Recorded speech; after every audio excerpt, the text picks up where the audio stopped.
What's up, everybody? Welcome back to our channel. This is This Deluxe Life TV. My name is T. And my name is Kareem. And we are here to talk about Married at First Sight, Season 14, Episode 8. Before we jump into that, I want Kareem to tell you just a little bit about his channel in case you want to visit him there. Well, my name again is Kareem. My channel is All The Way Live Media. You can come on and check on my channel if you are looking for any type of cool, nerdy content. I post a lot about cars, my toy collection, and things of that nature, science fiction, comic books, even sports talk every now and again. So, it's a good time. Yeah, come on over. It's a good time. All right, so let's jump into it. So you said that you wanted to start with Noy and Steve. Noy and Steve this week. We haven't started with them before, so let's do it. So we want to start with Noy and Steve. Noy and Steve. And now, these two, I think both of them had like some issues that we need to talk about. Yeah, Steve's issue is something that's been an ongoing problem since day one, is that he doesn't work, but we found out that he kind of doesn't want to work. Mm-hmm. And it's because in his mind he has a plan, but he's not sharing what that plan is. Right.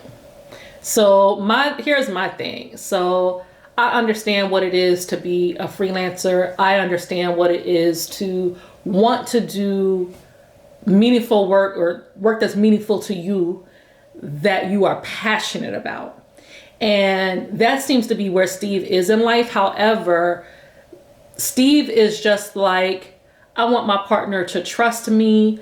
I want my partner to believe in me. However, he hasn't shown her, he hasn't like really laid very many of his cards on the table in order for her to see what his plan is, for her to trust and believe. She doesn't know him. That's a stranger to her. Yeah. He knows about her that she has serious reservations, hesitations when it comes to not having enough money.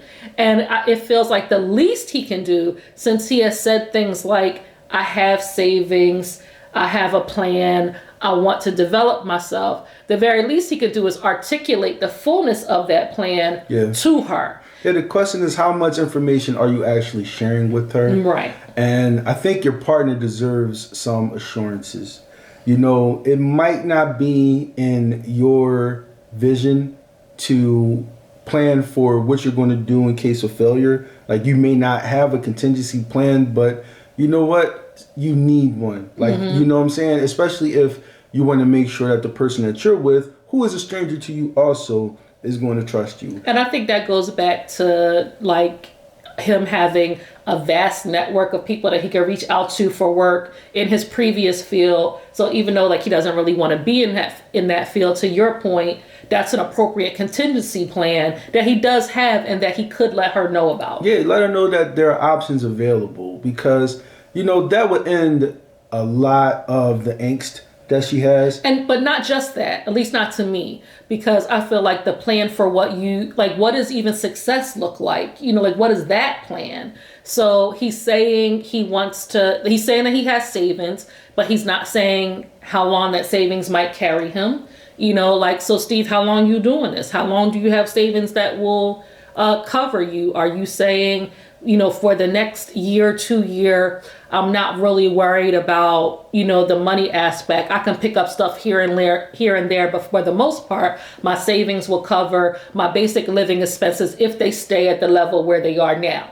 You know, and he could say that to her, you know, and he could say, you know, my plan during this time, because he talked about developing himself. We don't know what that means, but so I'm going to make some assumptions. I'm going to take some photography classes, or I'm going to get a fellowship, or I'm going to, you know, do more to develop myself in the area of graphic design. I'm going to pick up more freelance assignments to get myself more experience and to build up, you know, my client base or whatever. Like, this is what I'm going to be doing in the next 6 months, the next 12 months, and the next 18 to 24 months. This is what success looks like for me, so that she has a vision for what his days should look like. Not she's sitting at the computer working and he's just coming out of the bedroom for the first time, like, want some breakfast? You know what I mean? It's like, so when exactly are you going to do those classes that develop yourself? When exactly are you going to start working on your client base? You know, like those types of things, like to help her with what his day-to-day should even look like,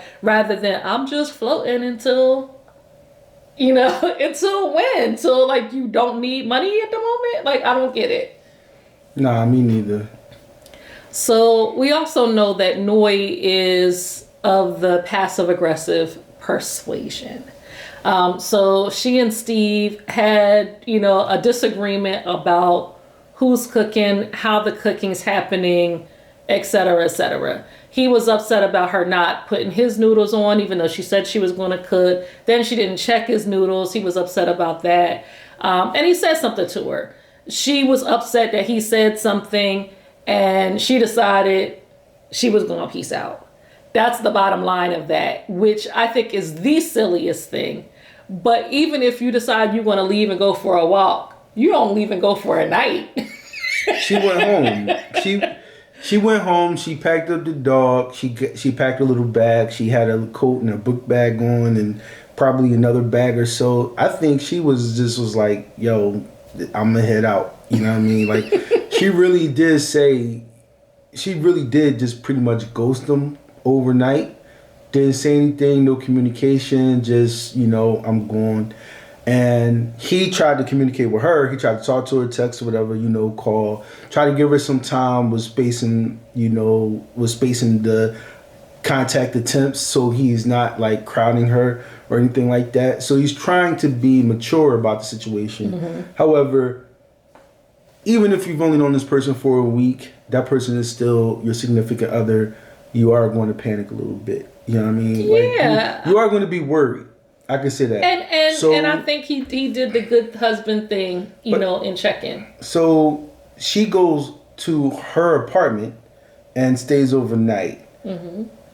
Homie gets on social media at some point that night, and he sees a post pretty much designated to him, mm-hmm. but not directly, but it's clearly about their relationship. Mm-hmm. Where she's like, sometimes you have to say no and blah, blah, blah. I mean, what are you saying no to?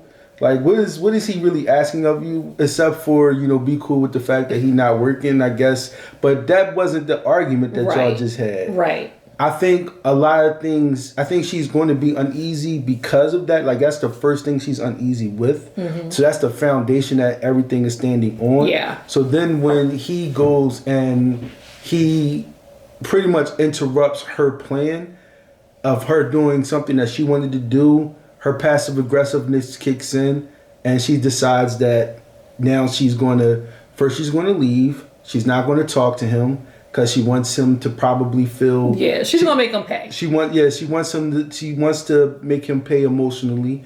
Then she's going to talk about him publicly instead of talking to him directly. Then she's going to come back the next day, and I don't know what the outcome she wanted to get out of it, you know what I'm saying? But obviously Steve wasn't there for it. Steve held his ground from the standpoint of marital respect that you should have for somebody. And I think even before all of that, Steve was like, I had to put it together what you were upset about. And he said both to her and in his own confessional that like he would have apologized had they talked about it, just on GP. You don't want me to do that? I'm not going to do that. I'm sorry. And he did actually apologize, even though he was upset at what she did.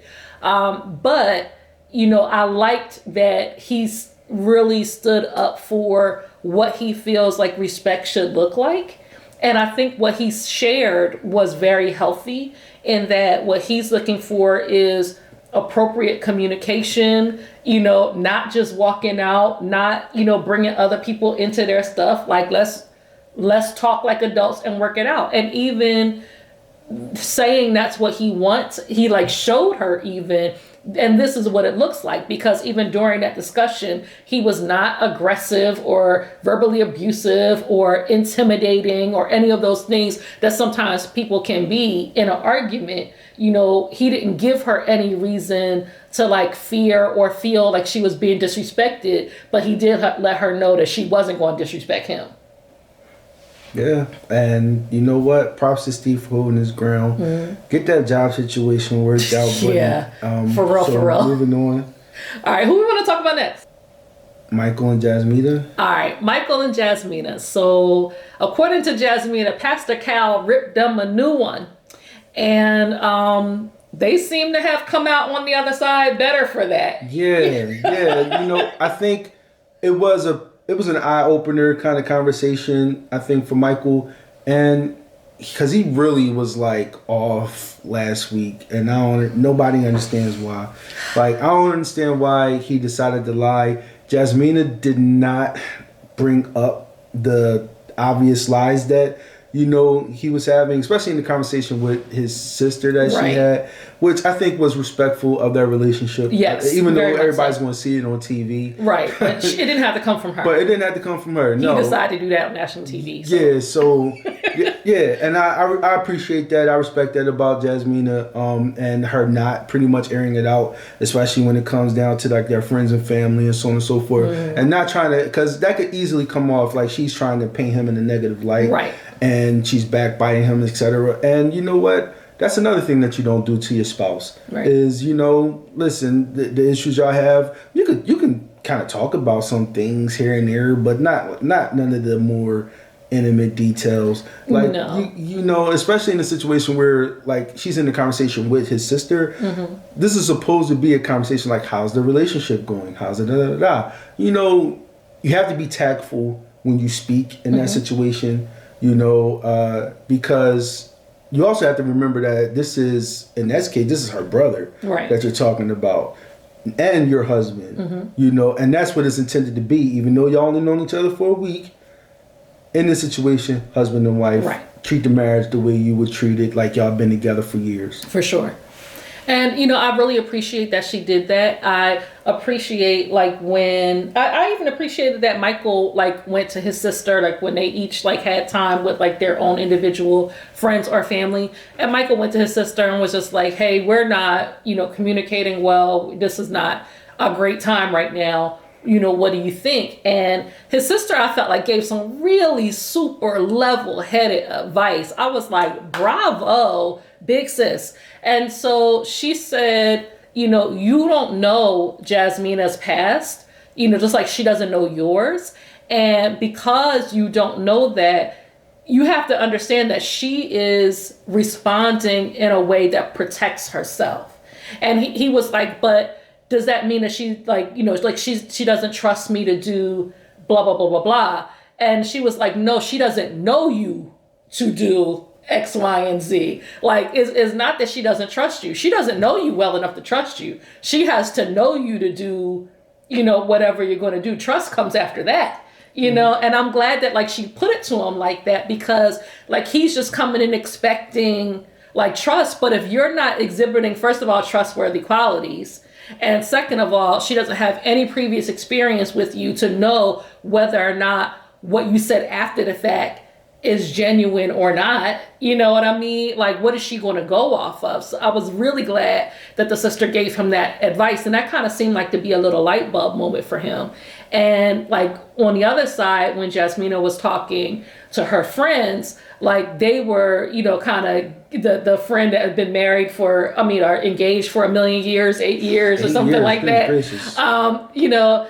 She was saying something about a quality that she doesn't like about Michael. And the friend was like, that sounds like you. You know what I mean? Like, the things that you're seeing in him are also things that you need to look at in yourself. And I think that's part of the reason why they're clashing some. They're both really stubborn. They kind of have that in common. They both think they're right. They have that in common. And, it sounds like some other people that we know, we're also stubborn and be thinking that we're right. So, but we've learned to communicate with each other respectfully. So, fortunately, those issues are not like issues that like are relationship wreckers, and that's what they're going to have to learn to too. They even had a moment where they had like a minor disagreement, not even like a real, anything like an argument or anything like that.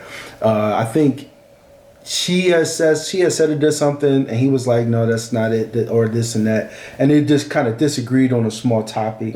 And he pointed out, thanks to Pastor Kyle, thanks to the conversation that we have with Pastor Kyle, that would have been a huge problem, and she stood there with the knife like, what you say? What you say?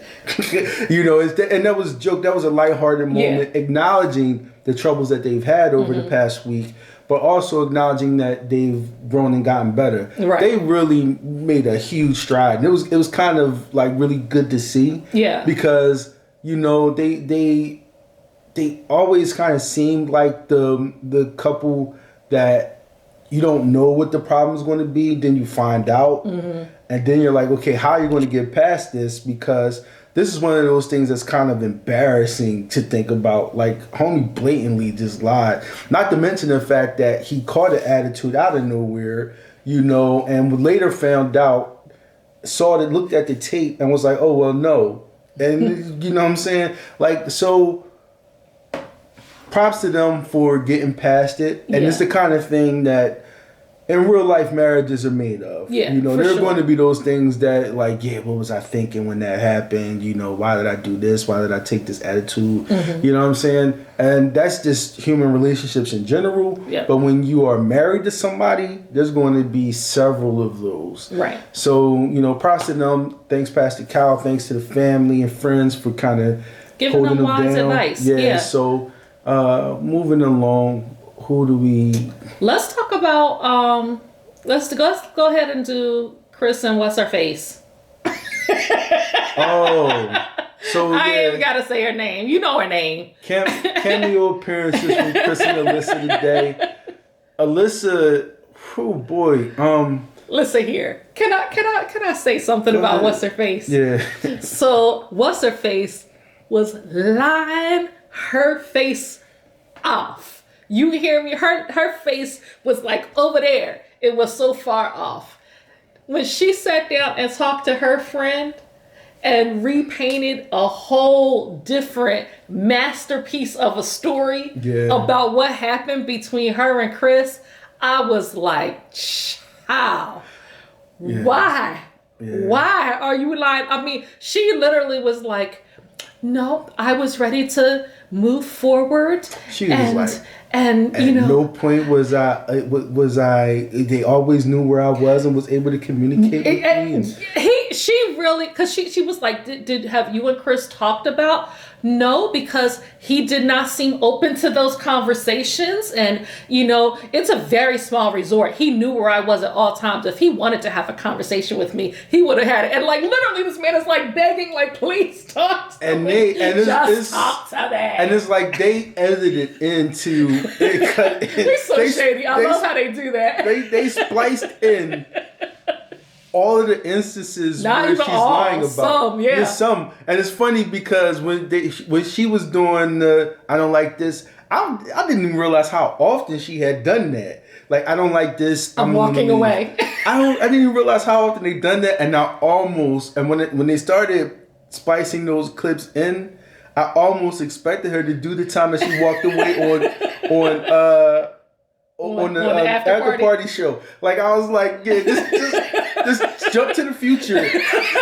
She never stops this process. Like, she never stops this action. Like, this is, and I was wondering because the friend was kind of like, wow, I almost wanted to, see for myself because it seemed like you were just making this guy just seem worse than it is. And I almost wanted the friend to just like start giving her some honest and open feedback. I was expecting that. And I wonder, like, what would she had done as soon as the first started really giving her played feedback? Like, she would have got up. She would really try to say, like, she was really trying to say, like, this whole time, she did the right thing. She did everything she could to make the marriage work. I'm not a bad person. I'm a very nice person. He keeps trying to paint me as a bad person. If you got to keep telling people that you're a good person, you're behaving poorly. You know it, and you're trying to lie to yourself. I read a poem a long time ago that, basically said, if you lie to yourself long enough, you will believe everything you say.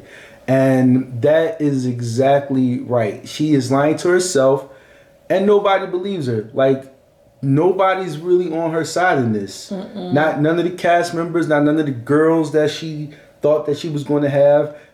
And her single at first sight miniseries. Well, actually, it seemed like her and Katina are getting along great. They like, yeah, girl, hey, girl, hey, girl. Even after party, Katina be defending her to the tooth. Yeah, I don't know what their connection is about, but they have a very deep connection. It seems like. Yeah, they do, and I don't understand why. Maybe because she's not Lindsay. Yeah. Like Katina's just like, you're not Lindsay, so you good with me. So before we move on to those two, let me just say a couple of things about Chris. So, Chris also had to tell his mom that it didn't work out. The mom was surprised, but the mom was like, "Do you think it was because she didn't like the way you looked?" And I was like, "That." And Chris was saying, he was honest. He was like, "I think attraction was the main issue. She didn't want to admit it." Yeah. And everybody knows that's clear. She wants a cowboy. Like, I don't know how she was expecting a cowboy in Boston. I'm guessing there's a New England version of a cowboy out there somewhere. Homegirl but said, you wasn't getting it on a Lifetime TV show. Homegirl said that she gonna move to Texas. I'm sure the Texans don't want her, but she gonna move to Texas. She gonna find her cowboy. But first, she needs to consult with her psychic. Ooh, this psychic. And I'm like, you know what? You must have Miss Cleo talk about calm it now, because this person is really bad at what they do, because they should have told you that your spouse is not on Married at First Sight. If their abilities is so fire, they could have told you, girl, don't do this. Don't do it. Yeah. And I don't want to make fun of people who believe in, psychics or anything like that. But one thing about this psychic is they definitely see you coming. This psychic, if you're paying this person, if you're paying this person, they see you coming because you trust them. They don't have to be right. You know what I'm saying? And I'm pretty sure, obviously you're paying them. They're not doing this for free. So you're paying them, you trust them, and they could be wrong, and you go back to them. Okay. So yeah, Chris, definitely is everything. He's coming off as everything that he says he is, or Chris seems genuine. To be genuine. Yeah, that's where I was going for. And he seems to be genuine. He seems to be going into this for the right reasons. He wanted to find a significant other, a partner. He didn't go on it just to be on TV. Right. It seems like that's what Alyssa wanted, and Alyssa thought she could have it her way.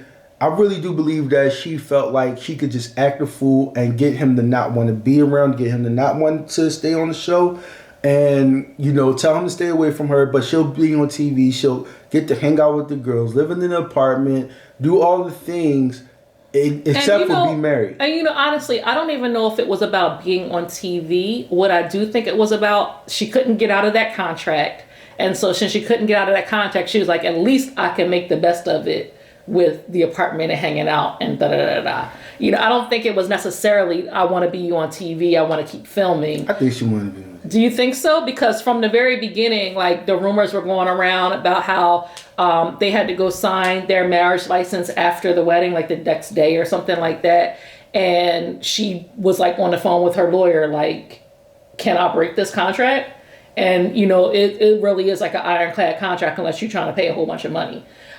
So she was willing then and there to let it go. So I don't know if it was necessarily about wanting to be on TV, but she was like, since I'm here though, I want all the benefits of it. I don't want him. Sad, but she moved on. But, and it's been said before, you could have been a truly nice person about it. Absolutely. You ain't had to kiss this man, sleep with this man, hold his hands, or nothing. Nothing. General social activities, be nice, be kind. Really show that you're a nice person. Really do the things that... Because if anything, they could have just been friends. Yeah. You know what I mean? They could have said, you know what? This isn't going to work out between us, but, if you ever need me, if I ever need you, we can be friends. You have another friend in Boston and me. We'll get to know each other. I like you as a person. Let's do that part. We didn't got to be romantic. It don't ever have to be that. But she did not want to try, and she was just like, that's that. Yeah. So again, round of applause for Chris. Indeed. You did your best, buddy. Hopefully everything work out for you, in the future. So let's move on to Katina and Elijah Wan. So a couple funny things happened. Elijah was like, he said to his friend, homegirl went grocery shopping. She came back with bread and water. So, which I really feel like she probably did not just come back with bread and water. He was just like saying like the bare bone basics. You know what I mean? Because even like what he said is that like, oh, she said that she was just used to shopping for herself. Obviously, she doesn't just buy bread and water for herself. However, it didn't seem like she did a full, shopping trip. And, she like, look, that's not what I do just yet. I'm still figuring that part out. And my thing is like, I don't know how all of this is like her responsibility. They both have full-time jobs, but he's so stuck on that. Like that frustrates me. But, nevertheless, his friend gave him very good advice, his friend who had been married. And I was glad to see that he surrounds himself with some married people. He has married family members. He has married friends, so hopefully these people be able to like knock some sense into him. But his friend gave him very good advice about, growing with a person, and not like setting your expectations so high that it like knocks you out the game from the very beginning. Her friends were like, we ain't know about Elijah, especially when we met him day after the wedding. Like that brunch apparently did not go well. And we saw some other pieces of the brunch that, it wasn't great. And, the friends seemed to think that Elijah was doing so much talking during that time because he didn't want them to even like really have a real opportunity to ask him deep questions. Like he just wanted to kind of like dominate the conversation until it was time to go. But one thing that did come out was the fact that he had never dated a black woman before. Yeah. And he said that they're not attracted to him. Mm-hmm. That's what he said. So, that was interesting. And also, like, the kind of explanation that Katina put out there was, well, he's half Irish. Mm-hmm. But, she's like, he's half Irish, he wear a mohawk, But like, so? Like, he looked like a black man. You know what I mean? Yeah, like, that's the thing. Like, I'm not for telling people what they are or anything like that. You half Irish, cool. But you a black man. You know what I mean? Like, and he seems to carry himself, as what we would consider a black man would, and obviously not a monolith, but, even like the whole instance on the plane with Lindsay and all that, like they was even talking about, like, this is not things that you do to a black man. You know what I mean? Like, he obviously identifies with his blackness just as much. Yeah. And, the fact that he's just never dated a black woman at this age is kind of strange, but yeah. I think that doesn't seem to be so much the case. However, he does seem to be trying to mold Katina into a more stereotypically submissive role, because like he wants her to do the shopping and the cooking and work a full-time job, but there's not much that he's offering. Like, that's I don't know, that's coming off a little bit 1950s. Yeah. But we've talked about that a lot, though. I mean, in previous episodes, because that hasn't changed. But one thing, though, I think we learned from like Katina's friends, first of all, that they had real reservations, and some of them expressed those reservations to her, and like kind of even questioned her about the fact that he had not dated a black woman before, and is she okay with that and all of that. And she knew about it. Yeah, she did know, and it seems like they are fine. Katina definitely seems like a ride or die, when it comes to him. And, in some ways that's really good, because it definitely seems like they're into each other. Mm-hmm. I like the fact that, she did, kind of defend him on that front. Like, whether I agree or not, she's defending her husband. You know what I mean? So good for y'all. And, one of the friends asked her about the little garter dance that he did. And she was like, it was a little much, but it was kind of cute. I was like, Katina is so hood, what I mean? Yeah, she liked it.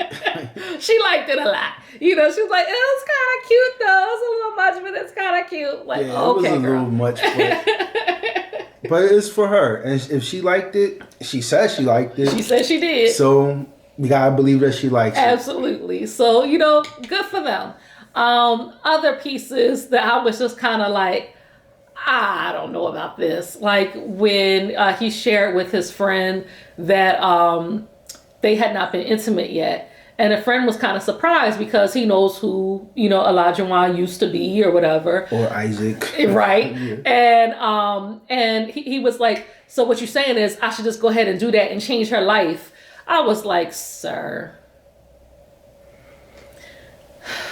Yeah. So you do kind of wonder what the holdup is, if she's willing, if she's willing. You wonder what the holdup is. You're all married. But he's probably trying not to complicate things. It might be, he might be masking his apprehension, or he might be masking the fact that he's apprehensive about it by saying, I don't want to do anything. I don't want to change her life. You know what I'm saying? Like he might be, it might change him. Yeah. Like I think if he might be afraid, like a lot of brothers, they sleep with a woman and they start losing interest. Mm-hmm. You know what I'm saying? Like they started losing interest in the relationship, especially brothers who, are used to having a lot of sexual partners, mm-hmm. or brothers that probably gotta work to, get to a woman. You know what I'm saying? Then they do the deed, and then it's like, I did all this work, I got what I wanted, now I'm losing interest.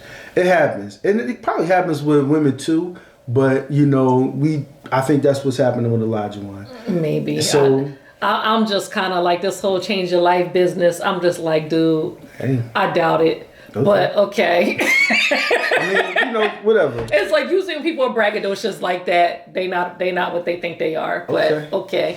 I mean, it don't matter to us. It really don't. That's between him and Katina. It really is. Hopefully they come to understanding about it. And from the previews that we saw from the next episode, I'm like, what is going on here? Because he talking about, I'm trying to figure out who you are as a wife or as a woman. Like she asked him, like, was love, do you see yourself falling in love or something like that? He was like, that's not on the table. You know, and I'm like, wait, what?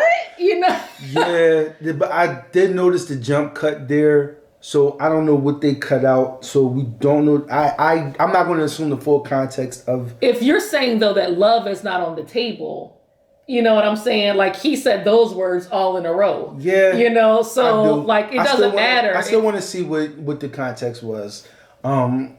Moving along, I think. Yeah, so we're at Mock and Lindsay. Yeah, now we want to do Mock and Lindsay. You want to go ahead? Yes. So they are still beefing. Okay. She's still on some, you've changed. He's still on some, you've not changed enough. And they are still beefing. It seems like they started out okay. They had a good time at their housewarming party. Their friends got along. All of that. Mark ate a taco for the first time. For the very first time in his grown man life. Yeah, that's wild. Like, I mean, it's... To me, that's wilder than Katina and Olajuwon not sleeping together. It's Boston. It is not Finland. You know what I'm saying? Yeah, like some faraway land. Like, tacos is like ingrained in American culture. Right. Like, you are not in, the USSR. Like, it's a taco. You know what I mean? And he was like, and it was good. Like, he was so surprised. Yeah, when he bit into that taco, he was elated. I was like, bro, eat the taco. So they seemed like they were having a good time, and then until they wasn't. So Lindsay started Lindsaying. They're at the bowling alley. She's talking over top of folks, wanting to definitely be the center of attention. Yeah. All of that. Jasmina had to be like, but Lindsay, though, Steve was talking. That particular situation is weird because you see how Lindsay's personality plays out. Number one, she's already had a few drinks at this moment, which, they're in a discussion about toilet seat. Like, they're in a discussion about the toilet seat, and Lindsay decides to interject, and she pops up. She doesn't just speak up. She was like, as the nurse and resident safety officer, I'm here to say that it needs to be... Ma'am. Literally, the world cringes at the fact that you pop up. And you could tell with Lindsay, she's used to people letting her have her way. Yeah. She thinks she's everybody's princess, and you're not. And Jasmina, she overtalked Steve. She interrupted Steve. Steve was in the middle of a statement. And was nice enough to let her, because I would have been like, as I was saying. And Jasmina had to come up and was like, Lindsay, Steve is talking. You know what I mean? So obviously Lindsay's like, she sits down. She's still talking and waiting for when she sits down. So she was like, "What the poop? Poop spray." But ultimately, she let Steve get the word in edgewise, and Steve, says, "Yeah, what Lindsay's saying plus what I was going to say, yada yada." So he's still respectful. Steve is a very tactful dude. I do appreciate that. He's probably the most tactful person on the show. And so Steve is he thinks before he speaks. And so he wraps up what he's about to say. The conversation goes on and they get to talking about relationships. Then Lindsay has something to say about something that she read in the book. I didn't see anything wrong. I forgot exactly what it was. It was that you can't have true intimacy with somebody unless you've had a conflict with them too. That's what she said. And I don't know. I don't have really an opinion on that, but I don't see anything wrong with her saying that because it was in the context of the conversation. Mm-hmm. And Katina rolled her eyes. Mm-hmm. And, she made it known that Lindsay said something and she was just not here for it. Mm-hmm. Lindsay asked her, why did you make that face? And Katina's like, girl, don't even start with me because da da da da. She said, I'm not arguing with you. Just go on. Yeah. I think Katina was out of line, but Katina's just not letting it go. Here's the thing. I don't think Katina was out of line. Oh, she definitely was. I don't think she was, because here's the thing. Katina ain't got to like Lindsay. She don't. And if she wants to roll her eyes when Lindsay says something, she can roll her eyes when Lindsay says something. Just like Lindsay rolls her eyes every time Alyssa says something. And every time Alyssa has called her out, what? I didn't do anything. I'm not doing anything. But I think it's wrong when Lindsay does it. I think it's wrong when Katina does it. I understand what you're saying. I think giving the person that you don't like that much real estate in your head. I understand what you're saying. But I feel like if Lindsay can dish it out, she should be able to take it. Lindsay, this is something that you do on the regular. We've seen you do it at least 4 times. So when Lindsay did it, or when Lindsay does it, somebody says something to her. Therefore, when it's done to Lindsay, Lindsay says something to the person that did it. Katina was like, I'm not going to argue with you, but it did start a little back and forth for, a hot minute. And then it didn't. No, it didn't. Well, for a hot minute. Maybe no, because seconds. Mark jumped right in. Okay, so they had their little exchange, and then it was over. However, Mark was upset that essentially Lindsay got involved in a conflict with Katina by addressing Katina's guffaw, mm-hmm. and Mark didn't like it. Mark let her know. So Lindsay decided to air out some things that she didn't like about Mark, starting with the fact that, he backs off when she's in conflict. But, she seems like the person that's going to find herself in a lot of conflict. And that's my point. So here you have, Lindsay saying something to Katina, and she knows that she and Mark have had more than one conversation about just this type of thing, that she needs to let stuff go. Because she's putting not just her, but him in positions where now he has to do something that he wasn't ready to do, or say something that he wasn't ready to say. He's like, I consider us a team, and when you speak, you are speaking for the both of us. And here he is, like, it's Katina and Olajuwon sitting there. We already had problems with them. I ain't trying to fight Olajuwon over some eye roll. Like, lady, can you just please not say nothing? You do this to people all the time. Be okay if somebody do it to you.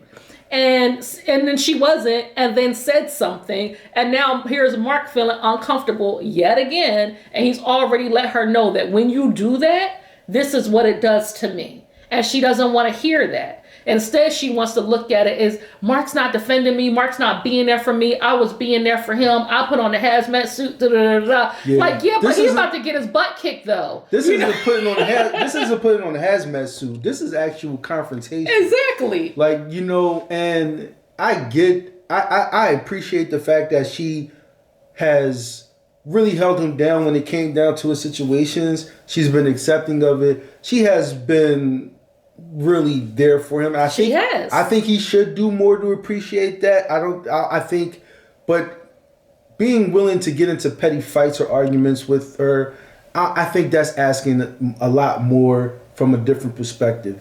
Because is it totally avoidable? His situation isn't avoidable. Your conflicts are the conflicts that you're bringing up with a person that y'all don't like each other. You know, I feel like it was wrong when Lindsay did it to Alyssa. I feel like it was wrong when Katina did it. Just like I think Katina should also be willing to let stuff go. I don't think we should just sit up here and be like Lindsay gotta let stuff go and Katina can't.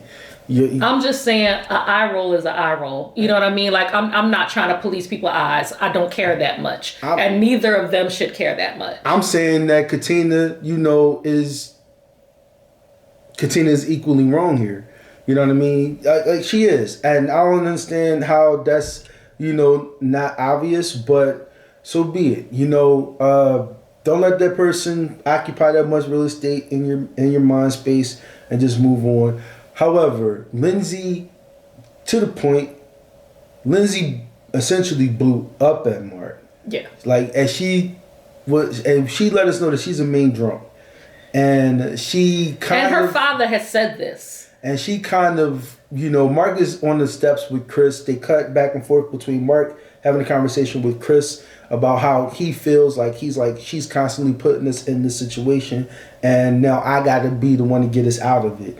And she feels like she's like saying, he doesn't back me up. He is backing you up. He's getting you out of the situation. He's trying to make peace. He's trying to keep peace, right? You know what I'm saying? Right. So that is backing you up. Going to somebody and trying to make things right with them, that's backing you up. You want violence. He's not trying to be violent. Right.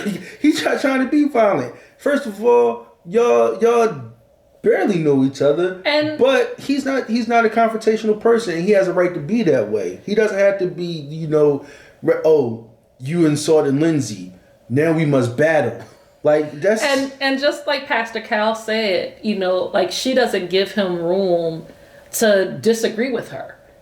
She's the type of person, if you disagree with me, you're my enemy. And it doesn't have to be that either. Even when he was trying to express that to her last episode, she was mocking how he said it, or just being really condescending, which is not cool. And so she asked him this episode straight up, you acting, standoffish, what's going on? He's like, I don't like when you did that. Oh, you don't like that? But I was there. And then he does okay, I'm going to walk away. And she was like, yeah, you walk away. You call your mom, see if she'll unlock the door tonight. He was like, have another drink. You know what I mean? He tried this mean drunk stuff. Yeah, and bringing up his mom when that's a sensitive situation. And that's just foul. But she went in. She had more to say. She has so much more to say. She spoke about their sex. She spoke about his job, income, and how she basically said, "I'm gonna go back to South Boston and live a good life." And I don't know. Obviously, I'm not from Boston, so I don't know. I guess South Boston is the nice part of town or something like that. So she's like, I'm gonna go back to South Boston. He go back to his roach infested apartment. I think she meant bed bug, but the roach kind of came out. Or it was always roaches, but he said bed bugs. Yeah, it's possible. Either way is possible. Either way is possible. I don't know why they think bed bugs is more acceptable than roaches. Because roaches say you nasty. Bed bugs said you traveled. Yeah, I guess so. But I think obviously she said bed bugs and when or she said roaches when bed bugs was it. Either way, he has an infestation. I think that was her way of spilling some more tea. Yeah, and so she went on the sex life. She was like, we don't even need to go there. And then she went in on his job. She brought up the fact that he makes X amount of money per year, some gym memberships, I don't know in what world that's a little bit of money. Nah. You know what I mean? and you know, it's an honest living, but sometimes folks can when they get certain, it's not just the income, it's the job itself. They feel a sense of higher importance. Yeah, that's not cool. And it's not just that's about not the cool income. Like we don't need to know where income is. She obviously feels like what she does is more important as a nurse and a safety expert. Because poop's right. You know, she could tell you the dangers of 6 feet high poop spray clouds that infest everything. And apparently, you know, Mark does sell gym memberships, you know. So you know, like yeah. But yeah, that was not right. Lindsay, you definitely kind of went off the deep end, but then we see, and then she goes into more, when you lose me forever. She said that She has said that before, and then we see them and then we see Kiki and holding hands across the table and blowing kisses, and he's catching it, and I'm like, what is happening? Apparently they're going to make up, you know. And then they're going to blow up again. They're going to blow up again. So yeah, this is definitely not. I think Mark is definitely not going to want to stay with Lindsay. No. Because that's something that nobody wants to deal with, you know. And Lindsay probably doesn't want to stay with Mark because Mark is not doing the best he can do, you know, with any of this. You know, I definitely feel like, you know, there needs to be. He definitely needs to appreciate what she's done for him a little bit more publicly. I don't think he's really done that. However, he is going through something, and what he's going through doesn't seem to be over. So he might not be in the space to do that. I mean, and I think that goes back to what I said like a couple episodes back, where he was like, we pulling back, but then all of a sudden we made up, and I said it's because he needs her. You know, it was like the bed bug situation was coming up at home. He knew he was going to need her. And I really do think that that's probably why we haven't seen like the shows of appreciation, because for him, it was really more transactional than emotional. Like he has acknowledged in his confessionals that she has been there for him, but he's also said in the very same breath, but I don't like this. I don't like that. I don't like how she does this. I don't like how she does that. And I'm having a hard time connecting with her. But yet he will continue to allow her to do all of these things because he needs her, which I also think is not cool. Yeah, it's not cool. Yeah, so they not cool. And they probably not cool. If I have a prediction, they not make it. They're not gonna make it. And it makes sense. It doesn't make sense that they would stay together. They seem to, when it's good, but when it's bad, it's really bad. And that's not healthy. I think in any relationship, you need more good than bad. Right. But when it gets bad for them, it gets really bad. And, right. You know, she's actually airing out, you know, things, intimate details. Like, she told the world how much money he makes. She told the world that, you know, okay. Yeah. So I think that's about it. We did all the couples, right? We did all the couples. So, you know, now we're, 8 episodes in. Predictions. Chris and Alyssa obviously kaput. Lindsay and Mark, I believe that they are not going to make it.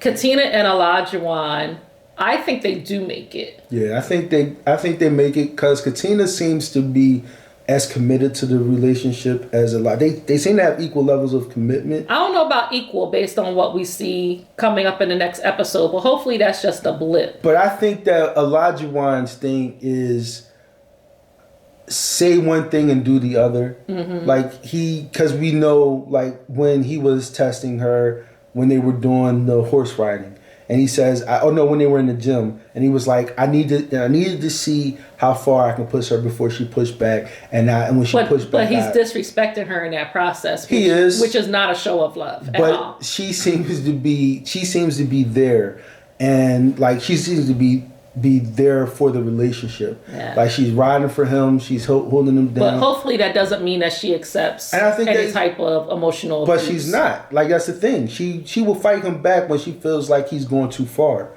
She's done it a couple of times.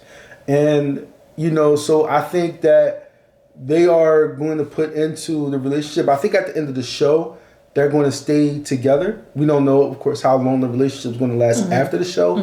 But in the show, at the end of the show, they're going to stay together. I do think they stay together. What do you think about Jasmina and Michael? I think they're going to stay together. Do you? Yeah, I think we saw how they can bounce back from an embarrassing situation, acknowledge that embarrassing situation, and still like each other. I'm not as optimistic because it's only been 12 days at this point. It's 8 weeks for us, but it's 12 days. They still have 7 more weeks of this. And I'm like, if they have more challenges and they seem to have regular challenges, if that continues, then, I don't know what it's going to be like in the end. So I'm not as optimistic.